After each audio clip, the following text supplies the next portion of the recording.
Here you go then.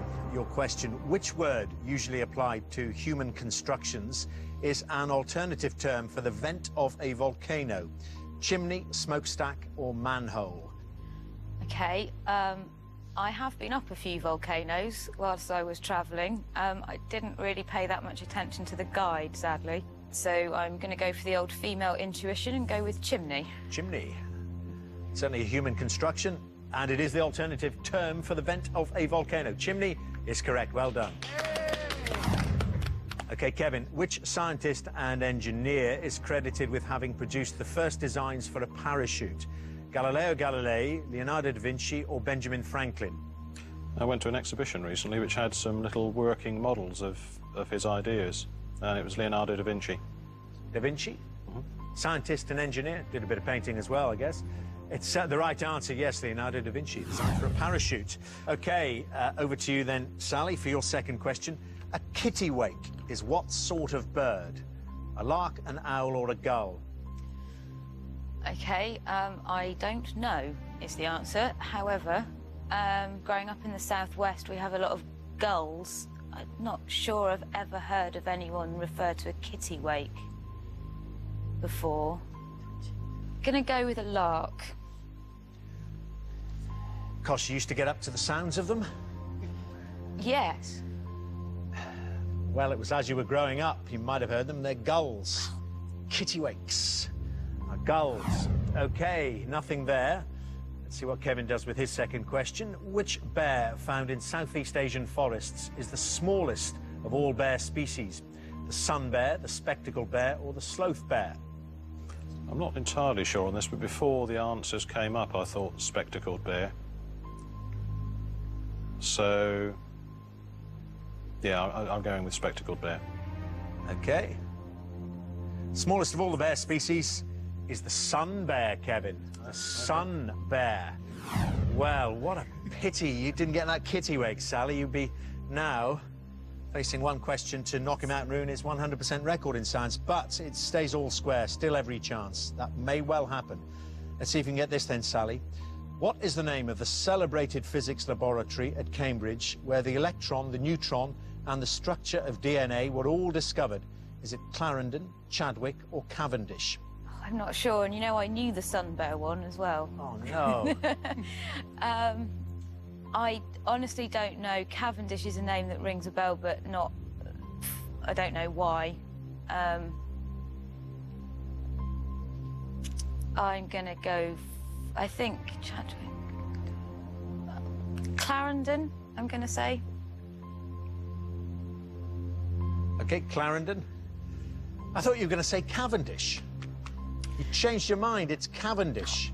You changed your mind. Oh, I thought I was going to say you were getting luckier with your guesses, having got kittiwake wrong. But who knows? Kevin might get this wrong and take us to sudden death. But to win it, Kevin, keratoplasty is surgery carried out on which part of the human body? The kneecap, the cornea, or adenoids? I believe that's the cornea, Dermot. He doesn't get too many wrong. It's the right answer, Kevin. You are through to the final round. Only just. Bit of a chance there for Sally, but not able to capitalise on it. Would you both please come back and join your teams? Well, 3 faces for radio now will be missing from the final round. The Eggheads haven't lost any of their brains yet, and the last chance to knock one out. And I think you've been waiting for this category. It is entertainment, and Dave or Martin to play it. It'll be Dave. David. Gonna be you, Dave, OK. I'll go for it. And Judith or Chris await you. I remember watching Judith win her money, so I don't want to see her win again. Chris. I'll go for Chris. Okay, 4 in a row. Oh, he's just reminding you, yes, he's won 4 in a row in this category. Oh. OK, let's have you both into the question room then, please. OK, Dave, off we go then. Do you want to go first or second? I'll go first. OK, this is your question then, Dave. Good luck. Which actress won her 2nd Academy Award for her role in the 1982 film Sophie's Choice? Maggie Smith, Kathleen Turner, or Meryl Streep? I have seen this film, but it was a long time ago. I'm pretty sure it wasn't Meryl Streep. I'm torn between Kathleen Turner and Maggie Smith because I think they're kind of both quite similar in some of the work they've done. My gut instinct is Maggie Smith. OK, Sophie's Choice. The actress who won an Oscar for her role in it is Meryl Streep, Dave. Meryl Streep. OK, well, nothing there. Chance for Chris to go into the lead on his first question. Chris, on which of Madonna's concert tours did she first wear the notorious Jean-Paul Gaultier conical bra? Blonde Ambition, Who's That Girl, or Drowned World? Well, contrary to popular supposition, she's not my ideal woman. She'll be disappointed to hear that, Chris. Well, that's tough. It must be Blonde Ambition. Yeah, so she was going through a blonde bimbo phase at the time. Which is what first attracted you to her, of course. Madonna's... The tour on which Madonna wore the Jean-Paul Gaultier conical bra for the first time is Blonde Ambition. It's the right answer, Chris. You worked it out. OK, Dave, got to get you off the mark. Here's your second question.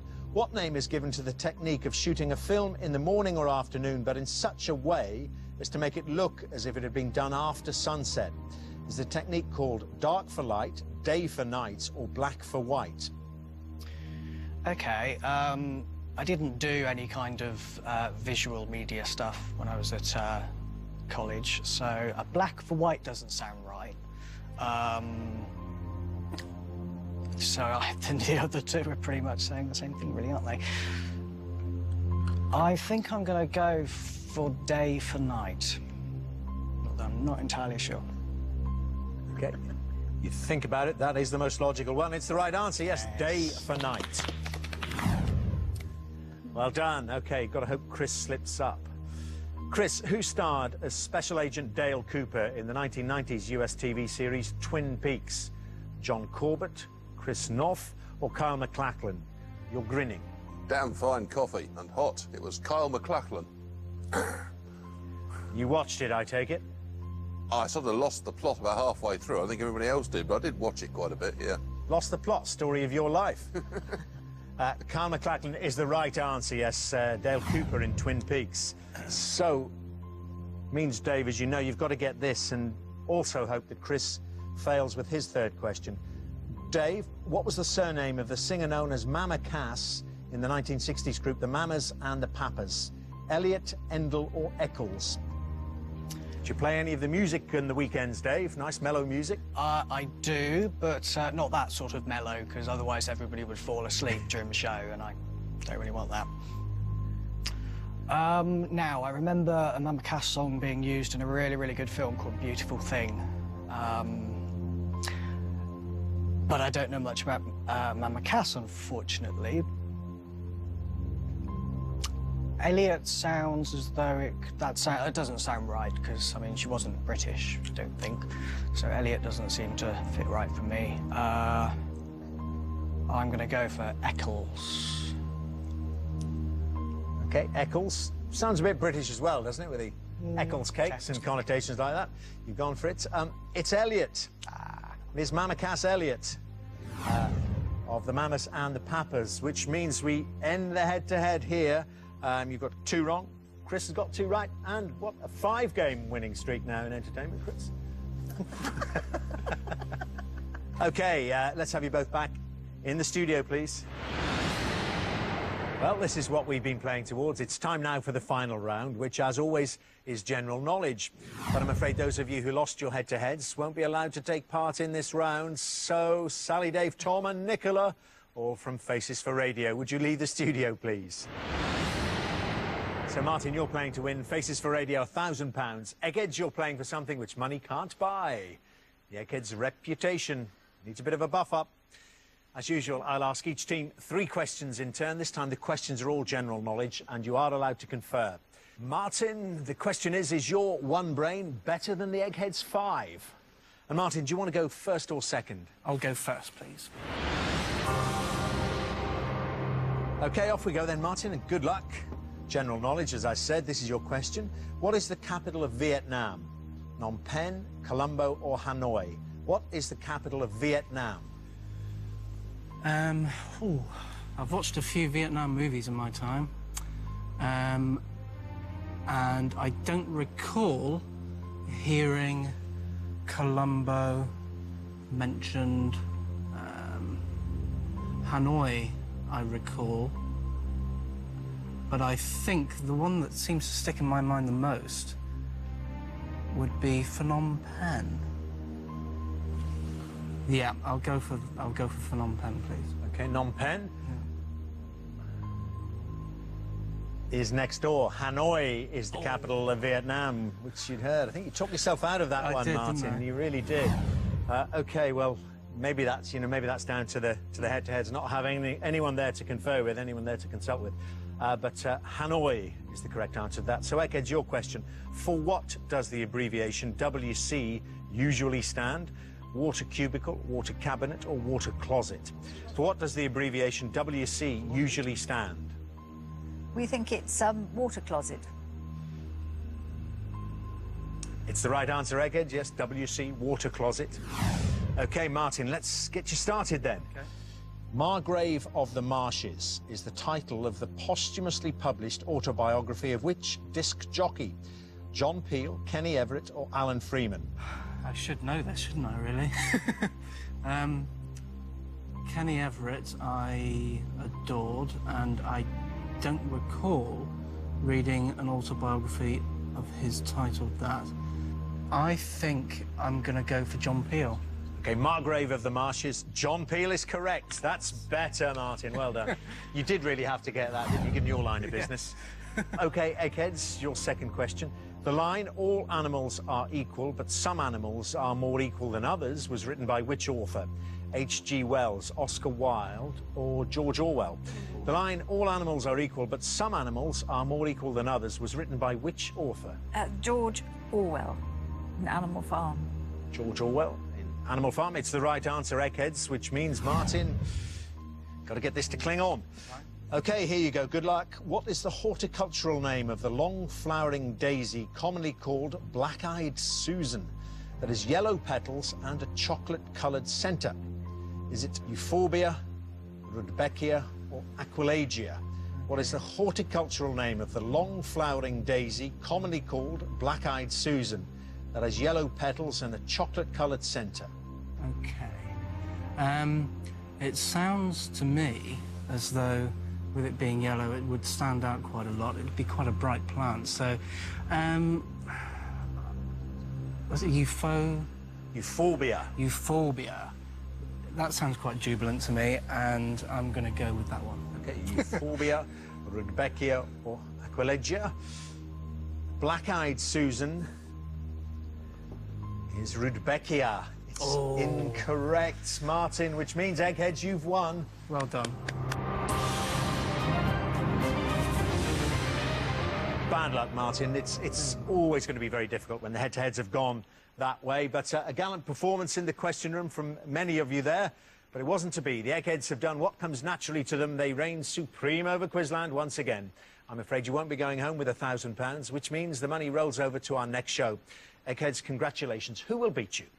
Join us next time to see if the new challengers have the brain. It's the right answer, yes, Leonardo da Vinci, designed for a parachute. OK, over to you then, Sally, for your second question. A kittiwake is what sort of bird? A lark, an owl, or a gull? OK, I don't know is the answer. However, growing up in the southwest, we have a lot of gulls. I'm not sure I've ever heard of anyone refer to a kittiwake before. It is the alternative term for the vent of a volcano. Chimney is correct. Well done. OK, Kevin, which scientist and engineer is credited with having produced the first designs for a parachute? Galileo Galilei, Leonardo da Vinci, or Benjamin Franklin? I went to an exhibition recently which had some little working models of his ideas, and it was Leonardo da Vinci. Da Vinci? Mm-hmm. Scientist and engineer. Did a bit of painting as well, I guess. Gonna go with a lark. Because you used to get up to the sounds of them? Yes. Well, it was as you were growing up. You might have heard them. They're gulls. Kittiwakes are gulls. OK, nothing there. Let's see what Kevin does with his second question. Which bear found in Southeast Asian forests is the smallest of all bear species? The sun bear, the spectacled bear, or the sloth bear? I'm not entirely sure on this, but before the answers came up, I thought spectacled bear. So, yeah, I'm going with spectacled bear. Okay. Smallest of all the bear species is the sun bear, Kevin. The sun bear. Well, what a pity you didn't get that kittiwake, Sally. You'd be now facing one question to knock him out and ruin his 100. Here you go then. Your question: which word usually applied to human constructions is an alternative term for the vent of a volcano? Chimney, smokestack, or manhole? Okay, I have been up a few volcanoes whilst I was travelling. I didn't really pay that much attention to the guide, sadly. So I'm going to go for the old female intuition and go with chimney. Chimney. Certainly a human construction.